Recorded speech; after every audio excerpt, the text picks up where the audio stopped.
Ok, on va attaquer la partie correction. Donc comme d'habitude, si vous voulez avoir la correction d'une question un peu particulière, vous avez le timecode dans la description, en n'oubliant pas la trace écrite. Et nous, on est parti donc avec la première question. Donc comment évolue la température lorsque on fait passer du courant dans le résistor? Bon bah là, c'est assez simple, hein. On passe de 16 degrés à 50 degrés. Monsieur, 50 degrés, c'est chaud? Oui, ça brûle. Donc comment évolue la température? Bah, elle augmente. Ok?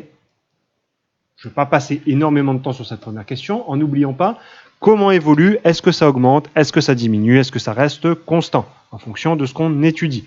Donc, ici, la température augmente. Allez, je rajoute un petit peu lors de l'utilisation du résistor. Donc ça veut dire que quand on utilise le résistor, ça chauffe. Ok?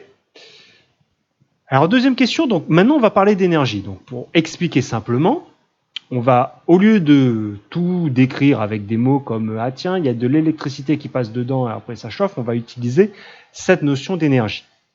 C'est-à-dire, quelle forme d'énergie le résistor reçoit? Au début, là, il reçoit quoi, le résistor? Déjà, il est connecté à quoi? Au générateur. Le générateur lui donne quoi? De l'électricité, on est d'accord. Le générateur va donner de l'électricité au résistor. Réfléchissez simplement. Donc on va parler initialement d'énergie électrique. Le résistor qui est là reçoit de l'énergie électrique. D'accord? Donc, je vous répète, hein, c'est expliquer les phénomènes en utilisant des concepts pour faciliter un peu leur compréhension. Ah, ça paraît compliqué. Non, non, non, c'est hyper simple. Je vous rassure, vous allez voir que ça facilite beaucoup plus. Donc, au début, le résistor reçoit de l'énergie électrique.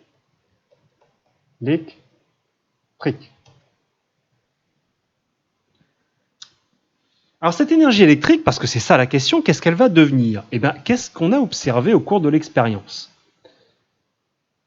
Que votre résistor, au fur et à mesure de son utilisation, qu'est-ce qui va lui arriver? Ben, ça chauffe. Et ça chauffe quand même violemment. C'est pas un truc au pif, hein. C'est pas, ah bah tiens, c'est une coïncidence. Non, non, non, vous avez vu, 16 à 50 degrés. Et dans un sens, ça vous explique quelque chose. L'utilisation de vos appareils électriques, qu'est-ce qui se passe en général quand vous utilisez très longtemps vos appareils électriques? Eh oui, ça chauffe. Donc, quelle énergie est libérée au cours de l'utilisation? C'est-à-dire en fin d'expérience, quand vous allez utiliser vos appareils électriques, qui vont consommer de l'énergie électrique. D'ailleurs, EDF va vous facturer cette énergie électrique consommée. Mais qu'est-ce qui va lui arriver? En quoi elle va être transformée? Elle va être transformée en chaleur et donc en énergie thermique. Donc, quelle forme d'énergie apparaît? En quelle forme d'énergie elle est convertie? Elle est convertie en énergie thermique au cours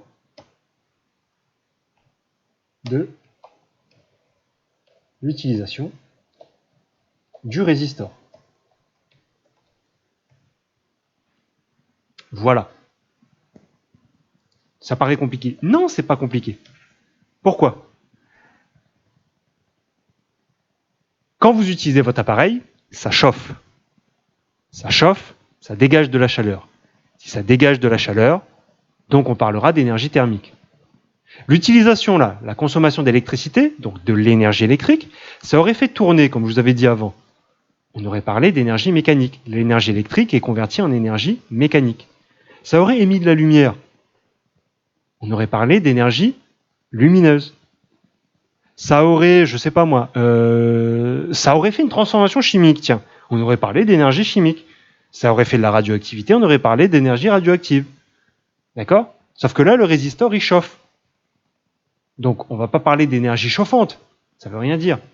On va parler d'énergie thermique. Chauffante, c'est pas le mot qu'on utilise.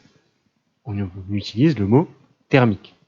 Donc, l'énergie électrique qui est consommée est convertie en énergie thermique. Le résistor utilise l'électricité pour chauffer. Ok? Et comment on nomme ce petit phénomène? C'est ça la troisième question. Comment on va nommer ce phénomène qu'on utilise l'électricité pour chauffer? Eh ben, dans un sens, c'est celui qui a trouvé ce phénomène-là qui lui a donné son nom. Vous vous souvenez? C'est pour ça que je vous avais parlé de lui au début. Qu'est-ce qu'il a découvert, Monsieur Joule? Joule, pas Joule, hein. Joule, pas Joule. Pas bien. Il est gentil, on le respecte. Il a découvert que un conducteur chauffe lorsqu'il est parcouru de l'électricité. Et cette conversion, on lui a donné son nom finalement. Vu que c'est lui qui a mis ce phénomène-là en évidence, on lui a donné ce nom-là. Alors oui, si vous trouvez quelque chose plus tard, vous pourrez donner le nom de votre découverte, enfin vous pourrez donner votre nom à cette découverte. Maintenant, il faut découvrir le truc. Donc oui, quel nom on donne à cette conversion d'énergie? Cette conversion d'énergie porte le nom d'effet Joule. Même principe, hein, question document, nom, ok, j'ai trouvé la réponse. D'accord? Donc ce phénomène, on va appeler l'effet Joule. Appelé effet Joule, du nom de celui qui a mis en évidence ce phénomène-là. Alors l'effet Joule, ça se résume comment? Quatrième question. Cet effet Joule, c'est quoi? Alors c'est généralisé, hein, c'est-à-dire que à chaque fois qu'une conversion d'énergie s'opère de cette façon-là, on appellera ça l'effet Joule. L'effet Joule, c'est quoi? C'est une conversion en chaleur. C'est-à-dire que dans le cas du résistor, qu'est-ce qu'il utilise comme énergie au départ? Il utilise quoi? On avait vu avec le générateur, il utilise l'électricité. Donc il va utiliser l'énergie et, alors je vais essayer de bien écrire, électrique. J'écris à la souris, c'est dégueulasse. Énergie électrique. Il utilise à la base l'énergie électrique, l'énergie du générateur. Et qu'est-ce qu'il va faire avec cette énergie électrique? Il va la convertir en une chose, en chaleur. Mais pas énergie chaleur, énergie thermique, c'est toujours dégueulasse. Donc votre résistor, il chauffe.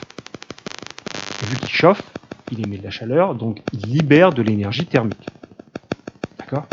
Gardez bien en tête cette notion de conversion d'énergie parce qu'on va énormément l'utiliser. C'est la base même de toutes les études de sciences. D'accord? L'intégralité de l'énergie électrique est convertie en énergie thermique. Ça chauffe. Et c'est ce qu'on appelle l'effet Joule. Cet effet Joule-là, il est extrêmement commun. Il intervient dans de nombreux cas. Alors c'est vrai qu'il intervient dans le cas de l'énergie électrique, mais il intervient aussi dans de nombreux cas, comme par exemple, frottez-vous les mains, qu'est-ce qui se passe? Vos mains chauffent.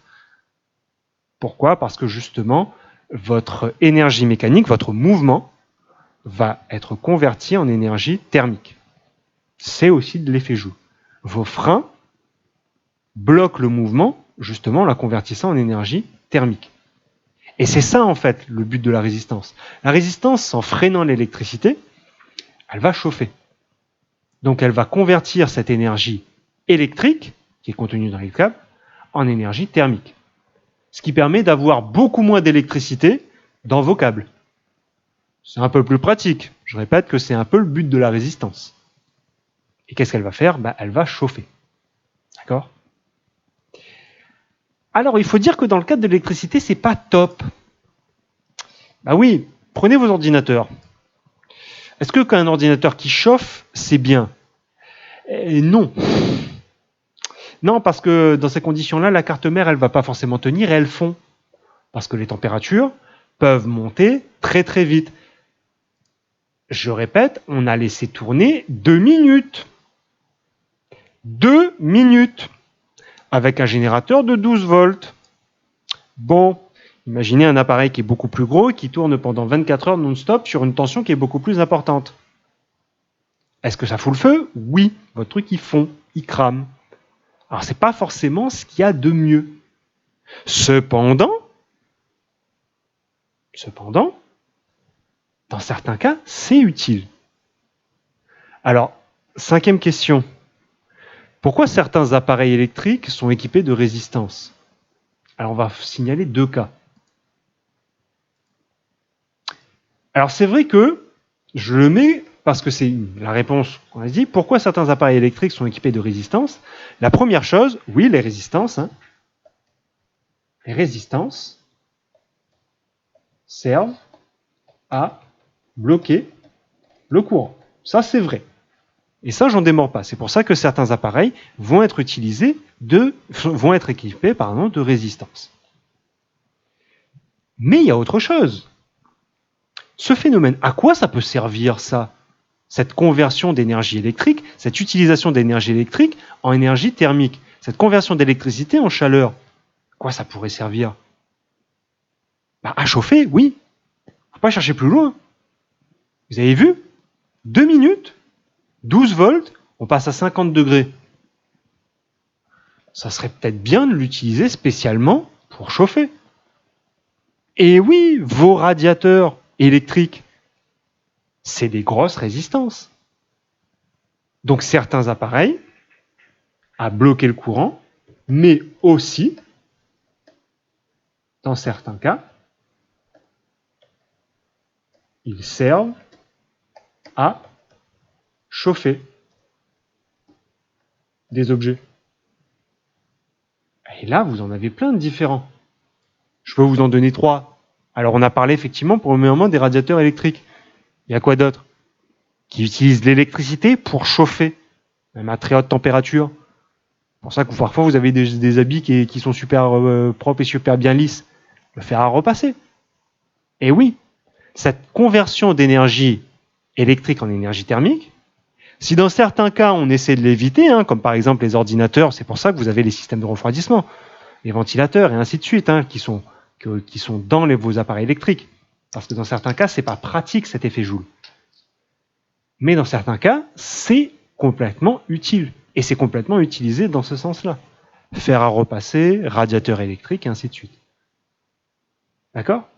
Donc ils servent à bloquer le courant, ça on a vu déjà, avec les propriétés, quand on a mesuré les volts et les ampères. Mais ça sert aussi à chauffer dans certains cas. C'est des objets spécialement conçus pour le chauffage. D'accord? Donc c'est ça que je veux que vous reteniez aujourd'hui. C'est premièrement une résistance. C'est pas un objet magique qui, on le met dedans, il va simplement bloquer, point. Non. Il va en fait convertir l'énergie électrique qui n'est pas utilisée en une autre forme d'énergie, l'énergie thermique. Donc on passe de, par exemple, sur les 24 volts, sur les 24 ampères, il y a un chiffre énorme, c'est beaucoup trop 24 ampères. Avec 2 ampères. Sur les 2 ampères, il y a 1 ampère qui va être converti en énergie thermique et donc il restera 1 ampère effectif dans le circuit. Donc le résistor sert à ça. Il convertit en partie, il bloque le courant en convertissant l'énergie électrique en énergie thermique. D'accord? Donc, on met tout ça en trace écrite, donc dans le cahier à la suite, en rouge. Donc ce qu'il faut retenir, donc 2 phrases. Donc lors du passage du courant, ce qu'il faut comprendre, c'est généralisable en fait à n'importe quel type de conducteur. Quand l'électricité passe dans un circuit, ça chauffe. D'accord? On observe une augmentation de température. Donc on convertit l'énergie électrique, je répète, c'est une conversion, on part d'une forme d'énergie à une autre forme d'énergie. L'énergie de départ, c'est quoi? C'est l'énergie électrique. Et ça apparaît en quoi? En température, une augmentation de température, donc en énergie thermique. Et ça, c'est ce qu'on appelle l'effet Joule. D'accord?